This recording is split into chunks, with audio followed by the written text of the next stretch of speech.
Hello lovely people, thank you for watching my video. My name is Roel, I'm a health and nutrition coach, and I post these weekly videos to help you to stay motivated to be as healthy as you can be. Right, it's December, would you believe it? And December is not normally the healthiest month of the year for most people, especially if you celebrate Christmas.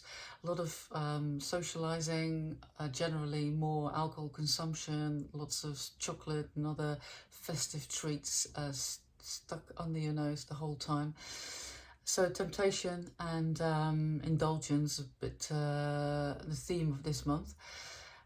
Now, today I want to share a few goals that you can set yourself, small goals, because we don't want to ruin the fun. You still want to enjoy December and let your hair down a little, but if you just set yourself a few easy goals, then you can do a lot of damage limitation and you'll feel so much better as well.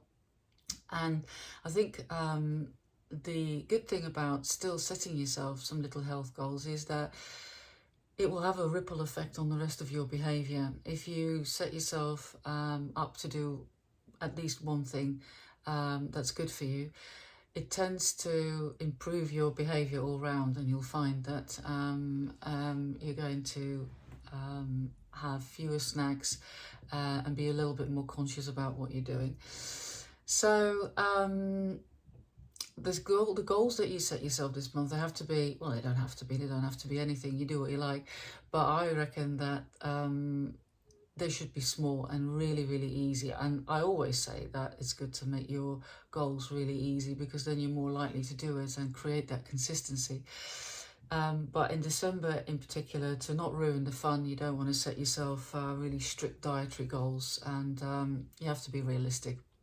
So small goals, and number one, I would say, is a really easy thing to do, is to stay hydrated.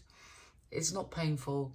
You just have to remember to drink plenty of water, have that water bottle around you, give yourself these visual cues, get into little habits where every time you wash your hands, you drink a little bit of water. That can make a big difference. It will give you more energy. It will help with your digestive system, and we all know that your digestive system probably needs a little bit of help this month. It will help with your skin, it will help your brain, and also you won't be able to burn fat effectively if you're dehydrated. So that's another good reason to stay hydrated. So that's an easy win. Just drink a lot of water. There is a guideline, 6 to 8 glasses, but most of these guidelines are made up numbers. It all depends on how big you are, how active you are. Just look at the colour of your wee, and you want it to be the lightest colour of straw, then you're well hydrated. If it's any darker than that, just drink more water. Number two is every day, just take a few minutes, even if it's 1 minute, to breathe slowly and deeply.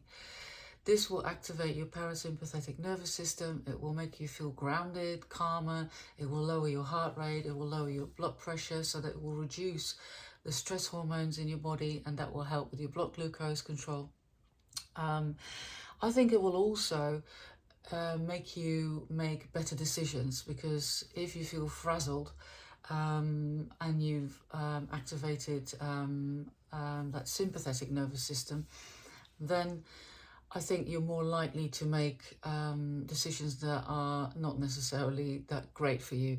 So just 1 minute or two, a couple of minutes, to breathe slowly and deeply. Breathe into your tummy and slowly out, and that can, again, it's such an easy thing to do. It's not painful.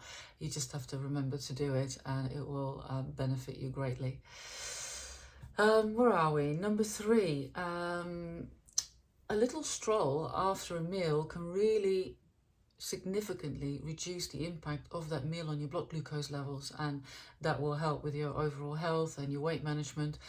So maybe you can set yourself a goal to just go for a 5-minute walk around the block after a meal. And if you don't want to do that every meal, or you can't do that every meal, then just pick one meal. It will really, really help. And it's not, again, a big deal, providing that you can walk, of course. Just a little walk around the block, even if the weather's not great. 5-minute walk. Just dress up warm and get out there. It gives you a bit more energy as well. I think if after a meal you slump down on the sofa, you just feel more tired after half an hour. But if you go for a little walk outside, fresh air, then you reduce your blood glucose levels and you feel a little bit more energetic. So it's a win-win. Number 4 is to plan or be conscious of the order in which you eat your the nutrients on your plate. And what I mean by that is that if you eat your vegetables and your protein first, then the carbohydrates in your meal will have less of an impact on your blood glucose levels. And so same story as before, hugely beneficial.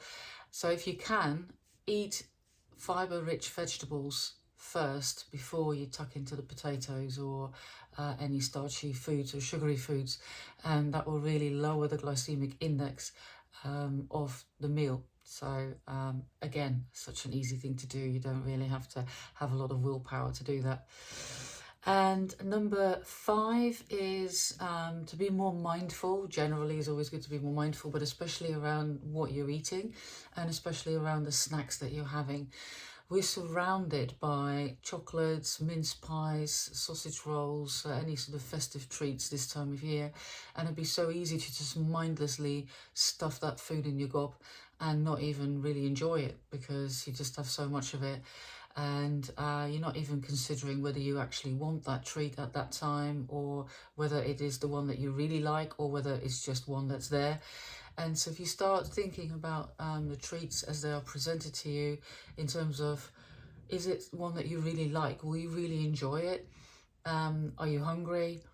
What else have you already had today? Just a few seconds of consideration will go a long way in making better decisions. And also, if you are more picky about the treats that you're having and really take time to enjoy them and not just mindlessly or guiltily quickly, eat them, you're going to make it more of a special occasion where you do have that treat, and then you'll find that you need less of it because you're making more of a moment of it when you are consuming it. So be more mindful about the treats, more picky and discerning about when you're going to have that treat, what it is, make sure it is the one that you love the best, and really, really take your time to savour it and enjoy it.